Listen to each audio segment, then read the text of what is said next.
Salmo do quarto.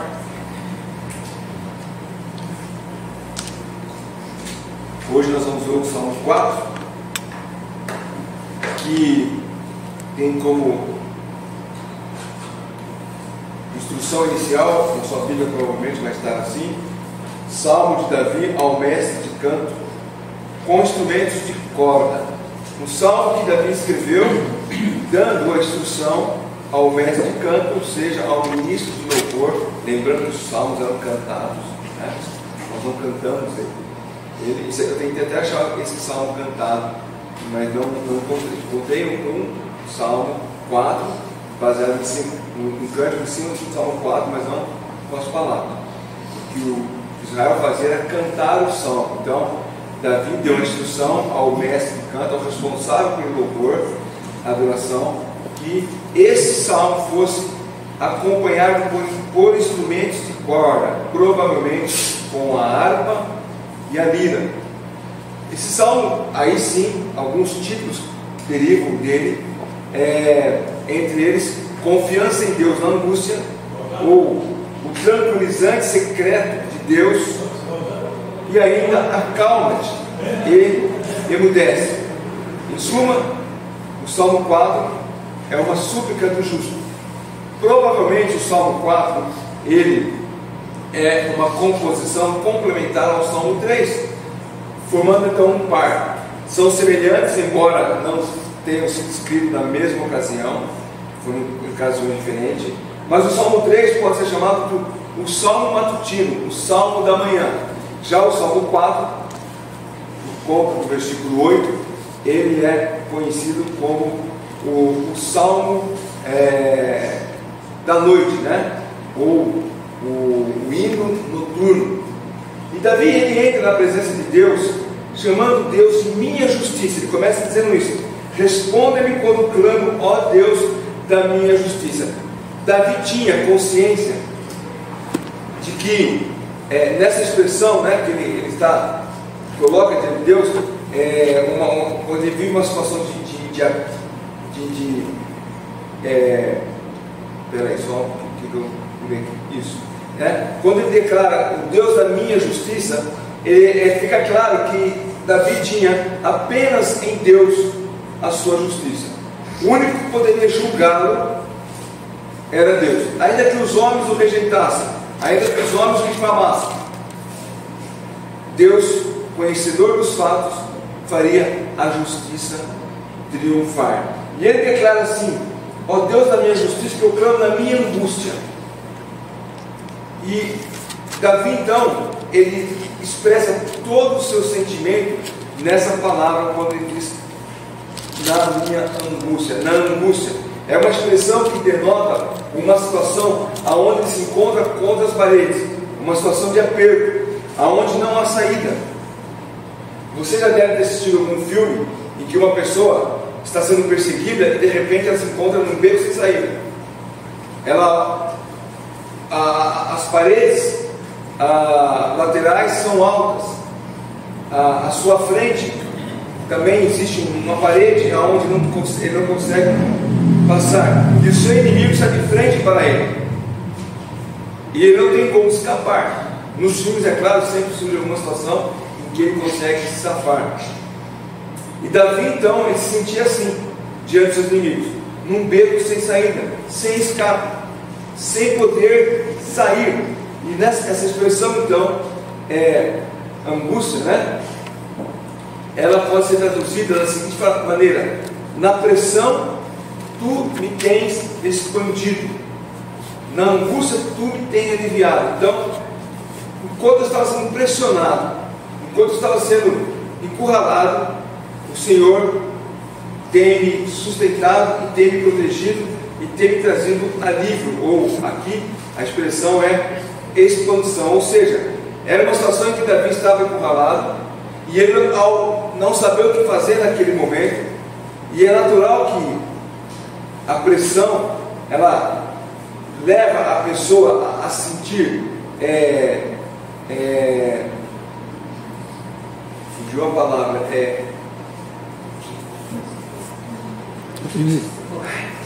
retraída, retraída, né? Expansão, retração. Ele se sentia retraída, ele se sentia como realmente não ter o que fazer, e aquele momento, ao imaginar que na pressão houvesse uma retração, ele disse: Senhor, nesse momento em que todos aguardam uma retração, o Senhor expande. É quando um volume do objeto recebe uma pressão e ele se expande. Vocês já viram como que faz uma garrafa PET? É um plástico, jogado nela uma pressão e ela se expande. Ou uma lâmpada, né? Qualquer objeto de vidro. Já viram alguém fazendo alguma coisa de vidro? Que ele vai lá mexendo naquela varetinha lá e vai soprando e aquela pressão traz a expansão. Então Davi, ele está dizendo: Senhor, nesse momento de pressão é que o Senhor me traz alívio, é que o Senhor expande. Nós só crescemos e amadurecemos espiritualmente nesse momento de pressão. Quando nós estamos em dificuldade e nós olhamos para Deus, é que a nossa fé expande, a nossa fé cresce. Geralmente a prosperidade não contribui muito para que nós possamos expandir. Geralmente nós vamos expandir no sentido de ter um amadurecimento espiritual. Geralmente isso acontece no momento de pressão, quando não há mais saída, quando não temos mais o que fazer, clamamos a Deus e Ele nos livra para o socorro. Então Ele nos alivia. É isso que Davi está dizendo aqui. Spurgeon, ele comentou esse versículo da seguinte forma: a ideia de que ao ser pressionado Deus expande por causa da pressão, e o contrário, no alívio, numa situação de alívio, de bonança, não há, você não se expande, você não se amadurece. Então Spurgeon disse assim: temo que toda a graça extraída de meus tempos de sossego e horas de felicidade não seja maior do que uma moeda. Ou seja, em momentos em que eu tenho sossego, tranquilidade, felicidade, a graça de Deus, eu não consigo extrair da graça de Deus nada maior do que uma moeda. O bem total que recebi nas tristezas, nas dores e pesares, porém é incalculável. Quanto devo à matéria e à bigorna, ao fogo e à lima? A aflição é a melhor peça da mobília da minha casa. Então, é justamente que nós, quinta-feira, ao estudar Tiago, temos falado muito disso, né? É na provação que nós nos aproximamos de Deus, é na provação que nós conhecemos melhor a Deus, é na provação que nós desejamos mais a Deus. Então Davi, ao se lembrar de como Deus havia respondido às suas orações em momentos de pressão, novamente ele sente aqui liberdade para pedir ao Senhor que o ouça mais uma vez. Davi confia no caráter de Deus como sustentador de toda a justiça. E nós podemos confiar também em Deus nesse sentido. O crente, ele nunca se sentirá decepcionado com Deus. Mesmo nos momentos de grandes tensões, ele pode confiar em Deus, saber que Deus estará trazendo alívio para a sua vida.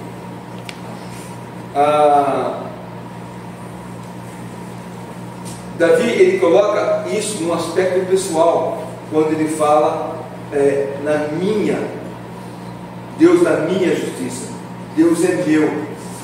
Ele mostra que ele tem em mente uma aliança de Deus com ele como base da sua fé, dando a ele Davi a certeza de que a sua oração será ouvida.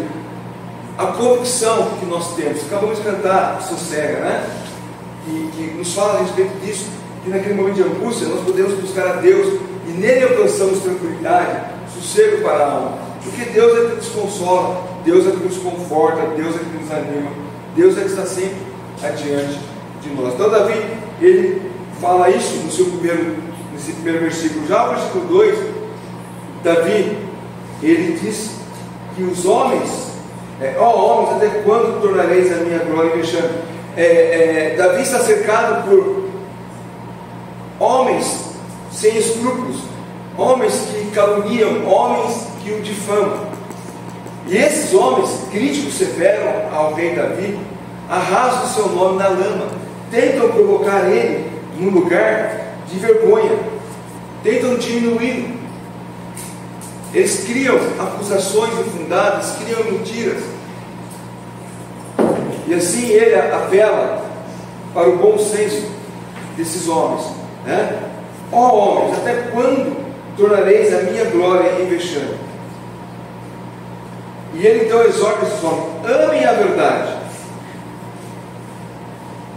Desculpa, ele fala: vocês amam a vaidade e buscam a mentira. Ou seja, vocês se colocam numa situação que vem contra mim através de mentiras, através de difamação. A vaidade de vocês é tão grande que vocês querem olhar para mim e falar: ó, esse não é o servo escolhido de Deus, olha onde ele se encontra. Davi tinha, de fato, nós até falamos de manhã hoje, né? De todos os pecados, qualquer um poderia olhar para Davi e lembrar do que havia já acontecido com Davi. Mas ele pergunta: até quando? Mas Davi não está querendo uma resposta daqueles homens como uma aprovação deles. O que Davi está indicando não é uma resposta e aprovação deles. Aliás, o que menos importava para Davi era justamente a aprovação dos homens. Ele não queria essa aprovação, mas sim ele queria a aprovação de Deus, porque em Deus, ele coloca no primeiro versículo: Deus é o Deus da minha justiça. Então, mesmo que os homens busquem a mentira contra mim, até quando vocês vão tornar tudo isso que estão fazendo contra mim? Não adianta, porque o Deus é o Deus da minha justiça. Nós muitas vezes vamos enfrentar a injustiça nesse mundo. Muitas vezes as pessoas vão olhar para nós, não nós que eu estou dizendo, não nós, pode até ser como pessoas, né, indivíduos, mas como igreja, né? Quando alguém ataca a igreja do Senhor Jesus Cristo, por exemplo, nós não vamos nos sentir diminuídos, porque sabemos que Deus é o Deus da nossa justiça. Hoje, conversando com a Elizabeth, nós estávamos falando a respeito da abertura das Olimpíadas, ali quando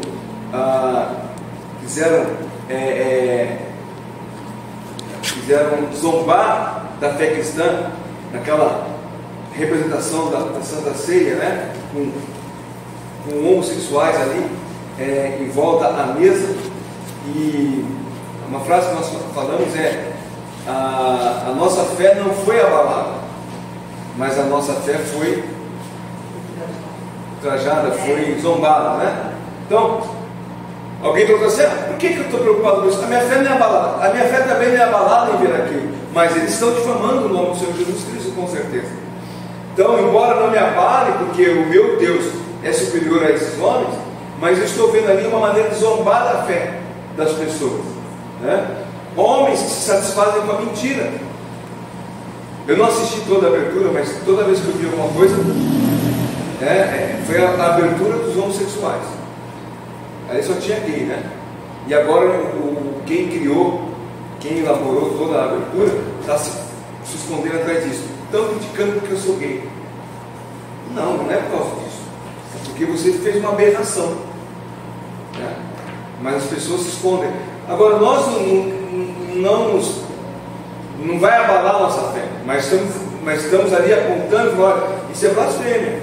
Como mesmo eu vi até um vídeo, talvez alguns já assistiram, um humorista cristão, né? Um rapaz chamado Jonatas Miller, e ele tem muitos vídeos engraçados, mas ele fez um que eu ia até comentar com ele: olha, eu acho que você extrapolou, ele estava fazendo uma zombaria na celebração da ceia, né? E a ceia do Senhor, ela é sagrada, e as pessoas deveriam levar com mais cuidado quando se mencionam ela, fazendo piadas ou coisas desse tipo. Mas esses homens que se satisfazem com a mentira é algo recorrente na história. Aconteceu com Davi, aconteceu com o Senhor Jesus Cristo, aconteceu com os apóstolos, aconteceu com a igreja do primeiro, segundo, terceiro e até o século atual. As pessoas procuram zombar da fé cristã. Por que fazem isso? Porque o crente, a fé cristã, ela está baseada no amor ao próximo. Então, embora as pessoas possam zombar ridicularizar a fé cristã, nós não vamos pegar em armas para matar aquela pessoa. Por isso que muitos perguntaram, por que não zombaram do islamismo? Porque eles sabem que se fizer isso vão morrer. O cristão não vai. Ele pode, né, e deve se manifestar contrário àquilo, colocar a sua indignação, mas não vai pegar uma arma para matar aquela pessoa, porque não é esse o nosso problema, né?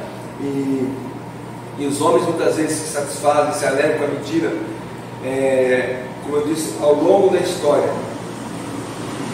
E mais ainda, conforme Davi fala aqui, vocês buscam a mentira.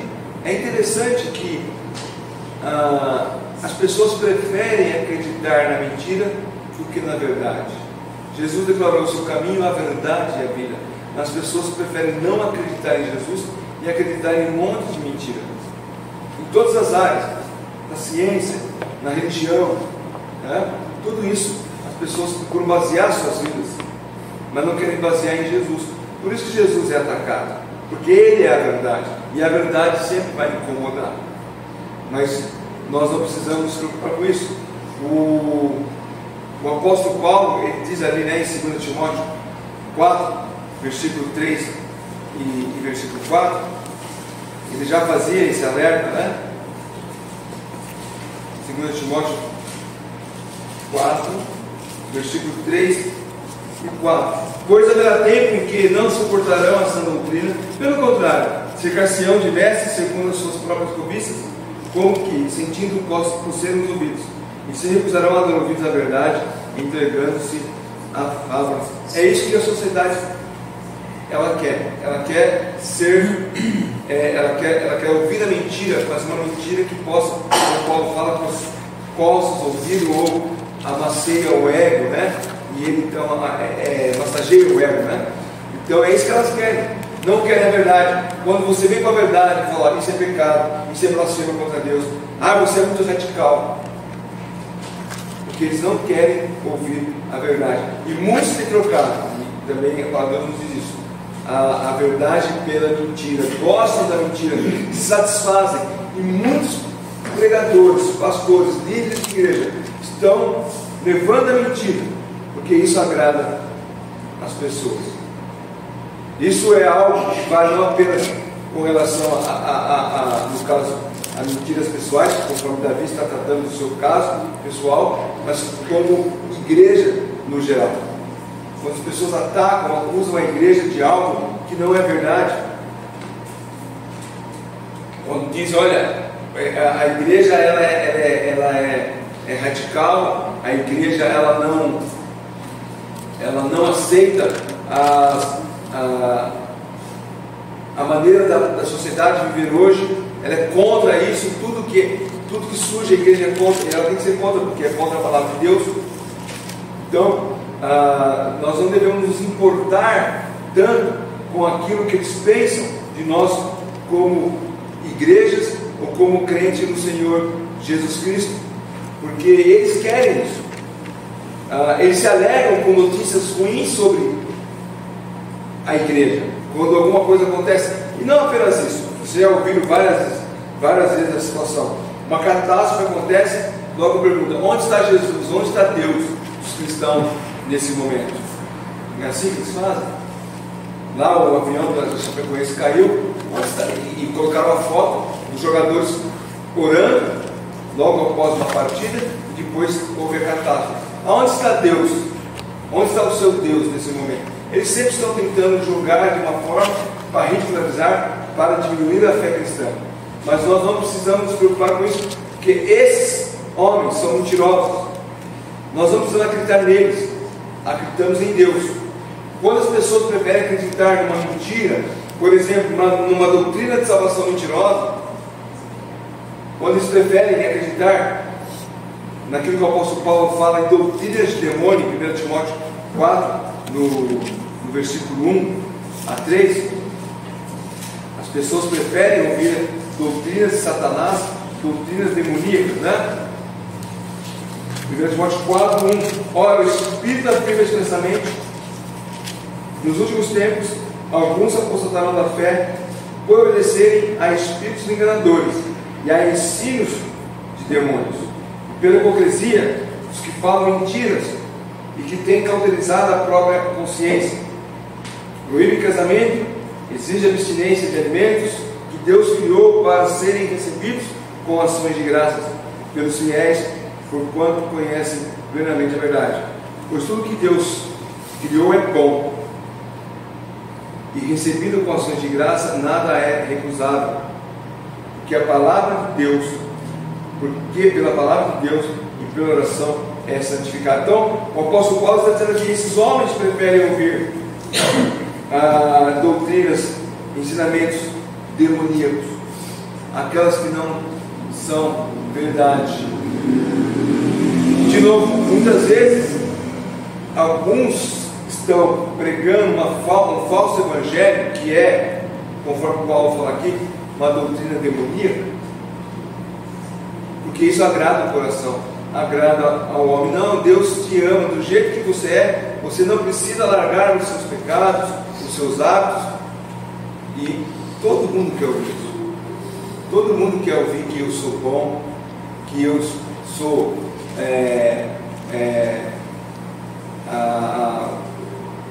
o escolhido de Deus, no sentido de que Deus me ama tanto que você pode ser. Como é que estou tentando lembrar aquele cântico que até o Osnino gostava, né? Quero que valorize o que você tem. Olha, você tem que valorizar o que você tem. O que nós temos de valor? Não temos nada. Somos pecadores. A única coisa que tem valor em nós é o Espírito Santo de Deus que habita em nós. Fora isso, é pecado. Mas as pessoas querem ouvir isso. Querem que valorize o que você tem e mais. Você é um ser de alguém que é importante para Deus. Então, é isso que as pessoas querem ouvir. As pessoas não querem ouvir que você é pecador e seu pecado te leva para o inferno. Não querem ouvir isso. Querem ouvir que elas querem ouvir que você é especial para Deus. Mas essa é uma mentira que tem sido pregada há muitos anos. Mas felizmente toda mentira será destruída. O Senhor, ele distingue o perdoso do nefasto. Aqueles que confiam no Senhor são guardados por Ele, assim como Davi. E não só Israel, né? É a menina dos olhos do Senhor, como Zacarias 2,8 nos fala, mas a igreja de Jesus Cristo é a menina dos olhos, é a noiva de Jesus, né? Os filhos de Deus estão guardados debaixo da graça protetora dele. Então, nesse caso, sim, depois de você ter recebido a Cristo como Salvador e você fazer parte da igreja de Jesus Cristo, você é especial, porque você é a noiva de Jesus Cristo. Antes disso, você não é nada. Você é apenas mais uma pessoa caminhando para o inferno.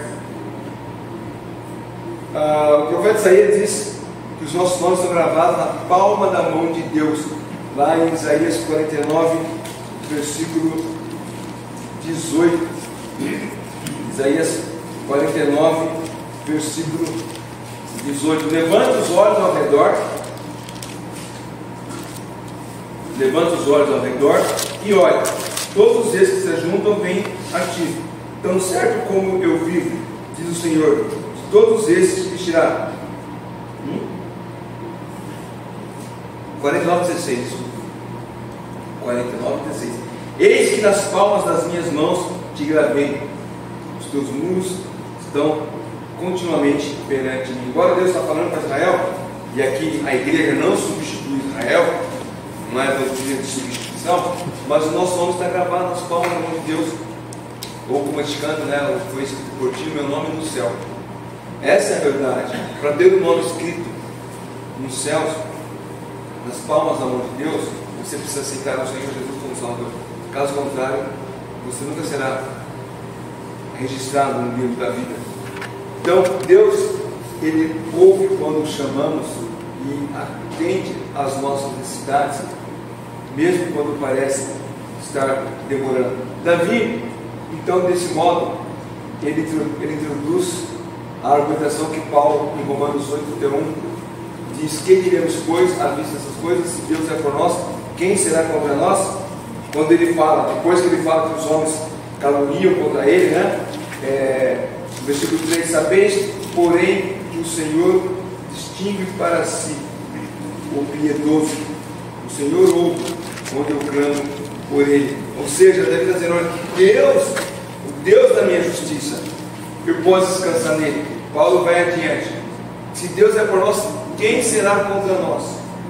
As acusações que fazem contra a igreja do Senhor Jesus Cristo, as acusações que fazem contra o crente, o mundo pode se colocar completamente contra nós, mas Deus é por nós.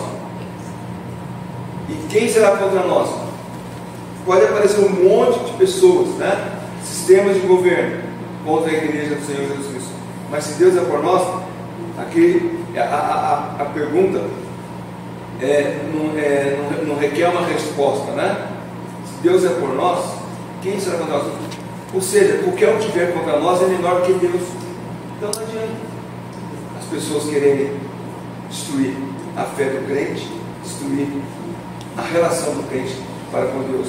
E Davi, então, ele, no coração dele, ele coloca essa situação: olha, por mais que os homens lutam contra mim, por mais que os homens se colocam contra mim, por mais que os homens buscam a mentira contra mim, Deus está comigo. Ainda cabe a Davi, ainda aqui, no coração dele cabe uma exortação para esses homens. Versículo 4: irai-vos e não pequeis, consultai o travesseiro e sossegai. Nós conhecemos bem esse versículo lá de Efésios capítulo 4, né?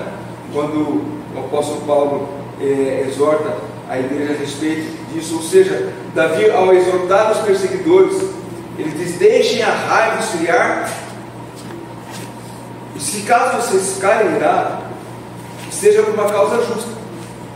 A ira aqui, a gente chama de ira santa, tem que ser por uma causa justa. Mas quando você tiver com o coração irado, ele diz: consulte o travesseiro e o coração, o travesseiro, consulte no travesseiro o coração, e você então recebe tranquilidade, sossego. Ou seja, o exercício de consultar o travesseiro, o coração, leva-nos a abandonar a difamação, leva a abandonar os planos perversos. Toda causa discutida com o travesseiro se torna menos importante do que realmente parece ser. Quando você vai deitar e ficar pensando: fulano fez isso contra mim, pode deixar, amanhã eu vou pegar ele, e você está ali deitado, né? Como a expressão diz, consultando o travesseiro, mas depois você começa a deixar aquela ira sair, e logo você já vê que não é necessário nem mesmo ir lá contra aquela pessoa. Em Efésios capítulo 4, que é o texto referente ao Salmo 4, ele diz, né? 4, versículo 26, quando ele diz: irai-vos não pequeis, não põe o sol sobre a vossa ira. A ira não pecaminosa, ela é possível. Acabei de dar o exemplo da abertura das Olimpíadas, né? Aquilo que trouxe indignação leva à ira, mas não nos leva ao pecado. Então, a ira não pecaminosa é possível, como Paulo fala, né? Davi também ele aconselha: ao deitar e meditar sobre o assunto, deixe a noite agir em favor e acalmar o coração. Então, antes de tomar qualquer decisão, deixe passar uma noite, consulte o travesseiro, e você vai ver que a situação pode ser resolvida sem uma ira que te leve ao pecado. Então, esse exercício, né, de consultar o travesseiro leva você a abandonar os planos perversos contra a pessoa. Toda causa que você discutir com o seu travesseiro vai se tornar menos importante do que você imaginava. Davi, ainda com o coração piedoso, ele chega para o seu Salmo 4. Deixa eu voltar aqui no Salmo 4 que eu fechei. Ele ainda com o coração piedoso, ele exorta os seus inimigos a oferecer sacrifícios de justiça e confiar em Deus. Ele diz para esses que o acusam falsamente, ele exorta os perseguidores: confiem em Deus, levem a Ele um sacrifício de justiça. Davi ele combina a fé no Senhor com a justiça prática, porque só quem confia no Senhor pode agir desse modo. A pessoa que não confia em Deus, ela toma a vingança na própria mão. Ela vai querer fazer: vou pagar dobrado, né? Alguém causou algo contra mim, eu vou pagar dobrado, eu vou dar o troco, né? Com juros e correção monetária. É assim que as pessoas fazem, né? E não é de poupança não, tá? Que a poupança é poupa, os juros da poupança é baixo, juros, taxa Selic, né? Ou uma outra taxa de agiota até, né? Que é maior. Vai pagar com juros. Não. Davi fala: olha, leve o sacrifício ao Senhor, confia nele. Você não precisa ser vingativo. Então Davi, ele tem aí no coração disposto a exortar os seus inimigos. Versículo 6, ele diz: há muitos me dizem, quem nos dará conhecer o bem? O Senhor levanta sobre nós a luz do teu rosto. Então, Davi, ele declara, né, que esse Senhor que abençoa, né, pessoas que buscam o Senhor vão receber dele a bênção. O bem sem Deus almeja apenas um benefício para a vida, mas o bem com Deus, ele almeja uma vida graciosa. Aqueles que se interessam pelo dom de Deus, não pelo que Deus pode lhe dar. Davi está dizendo: olha, quem te dará a conhecer o bem? É Deus, mas não o bem da prosperidade, não o bem que muitos buscam, né? Hoje em dia é muito comum as pessoas querem apenas a bênção, mas não querem o que abençoa, né?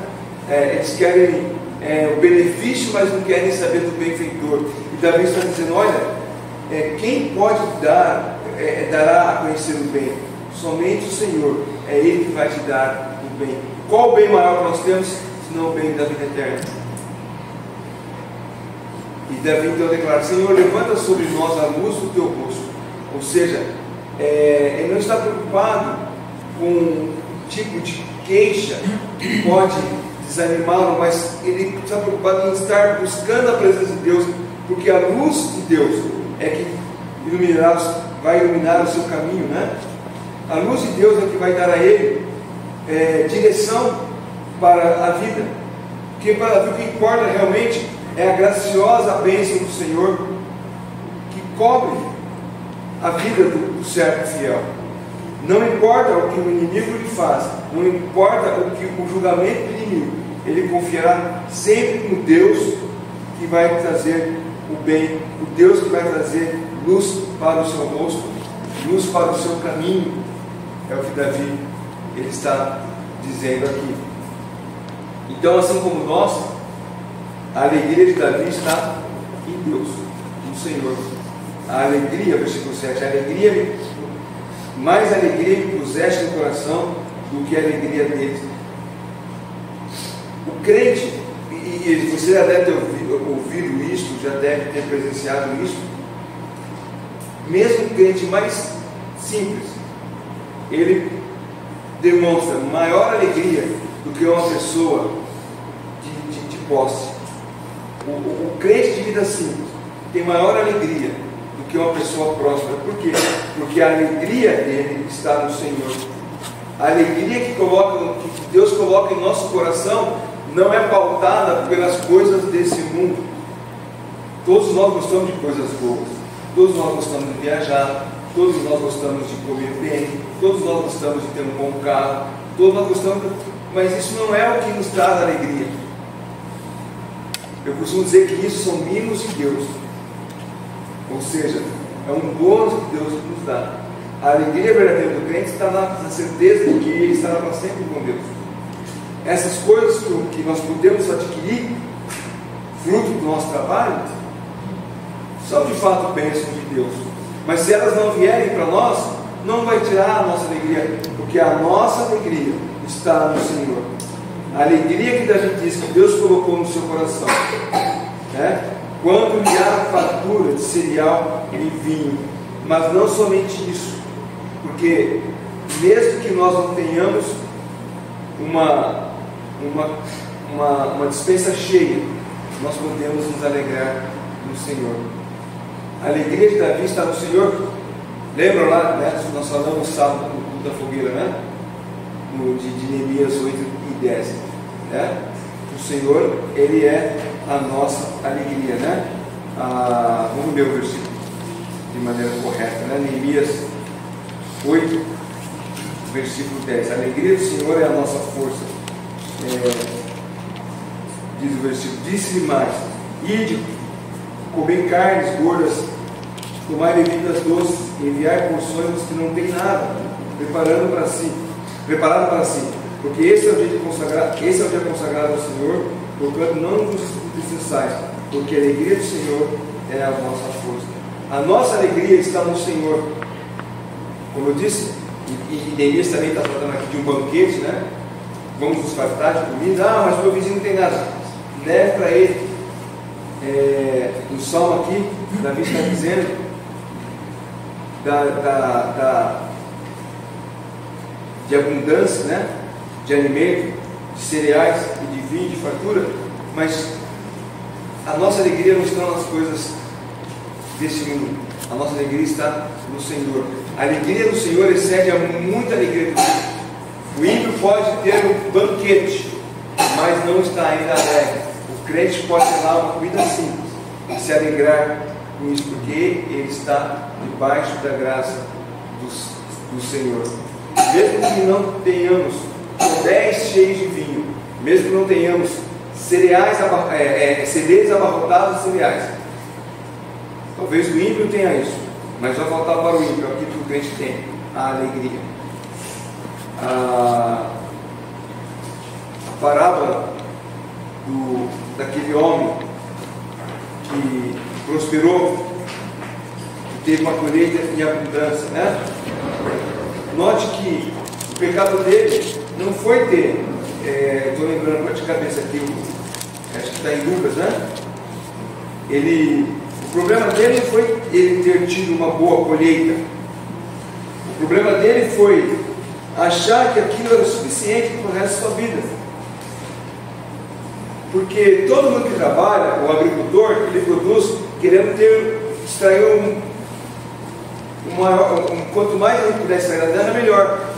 Então, se ele produziu, ele calcula que 20% é prejuízo, vai ter de perda por algum motivo, mas se ele produziu e não deu 20% de perda, mas ele colheu 100% da produção, é bênção de Deus. O pecado daquele homem foi achar que agora ele podia encher os celeiros e a alma descansar para sempre, né? E o Senhor Jesus falou: essa noite pedirá a tua alma. E Lucas 12, né? Versículo 19: então direi à minha alma: tens em depósito muitos bens para muitos anos, descansa, come, bebe e regala-te. Mas Deus lhe disse: louco, essa noite pedirão a tua alma, que tens preparado, para quem será? Ou seja, você recebeu um aumento, você recebeu uma promoção, louvado seja Deus por isso, mas eu não confio nisso, eu não vou me sentar em cima dessa cultura e agora nada pode acontecer porque eu estou tranquilo, estou cheio, os meus celeiros estão abarrotados. Não, pelo contrário, você deve continuar confiando em Deus. O Marco estava contando que eu estava falando antes do culto, um amigo dele se aposentou na sexta e foi sepultado no sábado, né? Que coisa, hein? Você acabou de aposentar. Esse é o grande medo de aposentado. Se aposentaram, vão morrer amanhã. Talvez aquela pessoa disse assim: agora eu estou tranquilo, estou aposentado, nada pode me acontecer. Morre. Não é o único caso, já ouvi em outros casos assim. Pessoas que aposentou logo em seguida. É triste, né? Teve 2 semanas atrás, um casal recém-casado, deixaram as malas, estavam no Rio de Janeiro, né? Deixaram as malas no hotel, foram dar uma volta na praia e o noivo foi atropelado e morreu. Não sei se vocês viram essa notícia, né? Agora eu casei, estou tranquilo, né? Não tenho que me preocupar mais com nada na vida. Naquela noite, estavam véspera de viagem de lua de mel, deixaram as malas no hotel, vamos dar uma volta na praia? Foram passear na praia, o rapaz morreu, né? A nossa confiança não dá umas coisas assim. Também estava conversando com o Marco a respeito de pessoas que, jogadores de futebol, né? O Serginho do São Caetano, uma pessoa que de tempo em tempo estava fazendo check-up esportivo, teve um infarto no campo de futebol. E eu lembrei de uma moça que falou comigo, tinha acabado de fazer todos os exames, né, preventivos de câncer de mama. Uma semana depois descobriu que estava, né, com câncer de mama. Por mais que tenha feito todos os seus exames. Então você pega lá, fez todos os seus exames no melhor hospital do Brasil, check-up 100% saudável. Agora eu posso descansar em paz porque eu tenho boa saúde. Você não sabe o dia de amanhã. Então nós devemos confiar sempre no Senhor, nunca em nós mesmos ou nas coisas que Deus tem nos dado para o nosso benefício, porque, como eu disse, são apenas mimos que Deus tem nos dado. Apesar de tudo, né, Deus ainda tem nos dado bênçãos materiais, com certeza, mas essas bênçãos materiais não substituem a presença de Deus, porque ela é o que realmente importa para todos nós como crentes no Senhor Jesus Cristo. Então Davi, ele disse isso, e ele termina dizendo, né, ele conclui esse salmo dizendo: em paz me deito e logo pego no sono, porque Senhor, tu me faz repousar seguro. Davi, ele começa o salmo 4 clamando pela misericórdia de Deus. Ele diz: responda-me quando clamo. E ele termina dizendo: logo me deito e pego no sono. Ou seja, ele termina com a segurança de um sono tranquilo. Às vezes o dia nos reserva agitações terríveis, problemas, preocupações, mas ao inclinar nossa cabeça no travesseiro, podemos descansar no fato de que o Senhor cuida de nós. Quão bom é podermos descansar no Senhor.